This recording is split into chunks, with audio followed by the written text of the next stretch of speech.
Skill number 12 inside the admin skills kit is process automation. It's here that your data starts to go in motion and things start to change dynamically. At a high level, the description of process automation is to create, maintain, and enhance automated business processes. So as we dive in to learn more about how you can represent process automation skills on your resume, you'll learn that you need to be able to identify opportunities to drive efficiency by automating manual processes. Now, a few years ago, this may have been done with workflow rules or process builders, but now that Salesforce is encouraging you to go with the flow, you'll see this exemplified in the second example, which is that you've used tools such as Flow to build automations within Salesforce.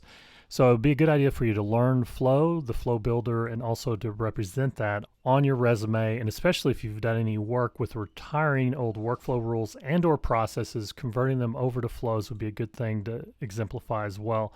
And then finally, another example would be that you've proactively advised the business on how to use Salesforce to automate business processes. And you could further quantify that by saying you've created a certain number of process automations using Flow, including one that reduced a manual process from one amount of time to another, for example, from 5 days down to 1. And so you always want to try to quantify any savings on time, resources, money, etc. that is appealing to the employers who, by the way, are looking for individuals with process automation skills.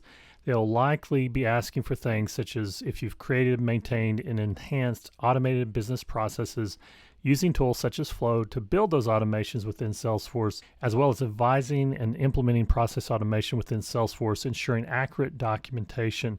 Now, several process automation resources listed here that includes 3 different episodes that will take you from creating triggered flows and batch jobs to building decision logic and screen flows, and then finally integrating flows with AI, chatbots, and more.